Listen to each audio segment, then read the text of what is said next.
भारतीय राष्ट्रीय कांग्रेस पार्टी की ओर से आने वाले 28 दिसंबर को नागपुर में 138वें स्थापना दिन का आयोजन किया जाने वाला है। इस संदर्भ में आज चंद्रपुर में विश्राम गृह में चंद्रपुर जिला कांग्रेस कमेटी की ओर से बैठक संपन्न हुई।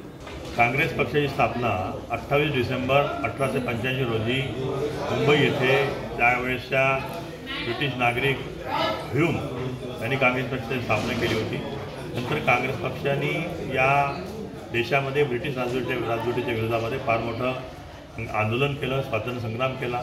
त्या आंदोलनामध्ये महात्मा गांधी, पंडित जवाहरलाल नेहरू, सरदार वल्लभभाई पटेल, लालजी टंडन, लाला लजपत राय, गुलाम नबी मौलाना आझाद, सुभाषचंद्र बोस अशा अनेक स्वातंत्र्य संग्राम सैनिकांनी त्याच्यामध्ये भाग घेतला आणि या देशाला स्वातंत्र्य मिळवून दिलं। असा काँग्रेसचा एक पारंपरिक इतिहास राहिलेला आहे आणि त्याचा स्थापना दिवस काँग्रेस प्रत्येक वर्षी 28 डिसेंबरला साजरा करतो। तशाच प्रकारे यावर्षीसुद्धा काँग्रेसचा स्थापना दिवस 28 डिसेंबरला येऊन आलेला आहे। काँग्रेसची स्थापना मुंबई येथे महाराष्ट्रामध्येच झाली, त्यामुळे कुठेतरी महाराष्ट्रामध्ये महाराष्ट्रातील एखाद्या शहरामध्ये हा दिवस आपण या दिवसाची स्थापना साजरा केला पाहिजे। त्या दृष्टीने नागपूर येथे 28 डिसेंबरला आमचा स्थापना दिवस असल्यामुळे त्या स्थापना दिवसासाठी फार मोठ्या प्रमाणामध्ये आम्ही तो दिवस चांगल्या प्रकारे कसा साजरा करता येईल त्याचं नियोजन करून आलेलो आहोत।